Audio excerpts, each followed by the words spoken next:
Some might say it's all kicking off over here with the forthcoming coronation of King Charles III. As we say, we've now, less than 100 days to go to May the 6th. And already they've released all of those concert tickets for the spectacular concert that's going to be in the grounds of Windsor Castle. I'm glad it's going to be in Windsor Castle. And we're getting a bit fed up of it always being Buckingham Palace. And I don't mean that in a nasty way, but Windsor Castle is a wonderful venue, and you do kind of feel all that history around you, the medieval history, everything that's gone beyond. So what a wonderful event to go to. And the fact that all of those tickets, the majority of the tickets are free. It's a ballot thing that you have to go through the BBC with, but definitely well worth it.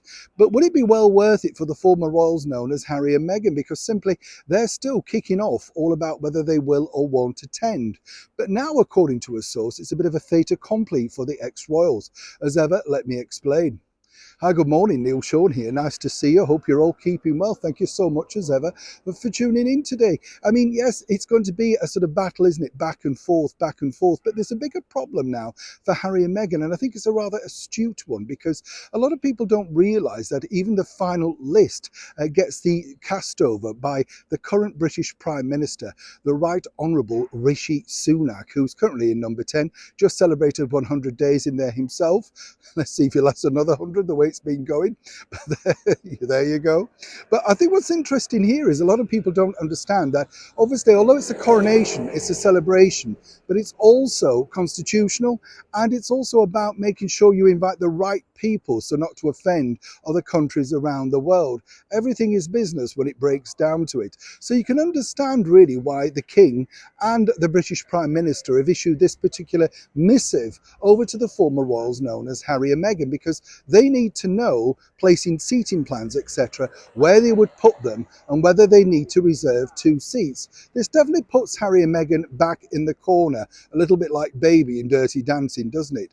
But according to that good source, Harry and Meghan are still holding out for this. And as ever, let me explain.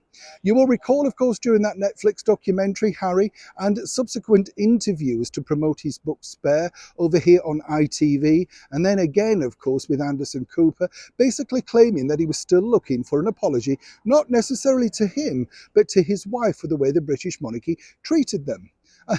Again, fascinating stuff, because obviously Harry put it out there. Somebody suggested it was a good idea, but nobody's bothered, in fact, to get back. And this is making him even more angry, as one can imagine. But now, of course, by pushing it back and saying, well, are you coming or not? Then this puts Harry and Meghan in a very difficult position.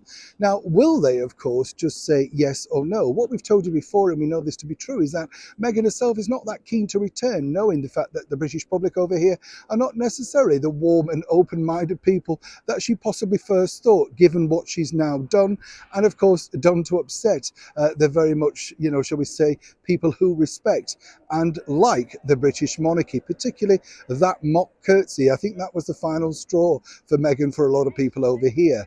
Harry himself could return, but they could also still use that May the 6th, Archie's birthday. But if it was the opposite way around, wouldn't it be a nice family reunion if Harry came alone with birthday boy Archie? Now, that apparently, according to a very good source, is what both the Prince of Wales, that is Prince William, and King Charles are hoping. But it's a big hope. But for now, Harry's very much in a corner. But his team are saying, without an apology, it's simply no dice. Who's going to hold out and who's going to draw a line under it finally? As ever, I'll keep you posted as this story develops. Neil Sean in the very heart of London.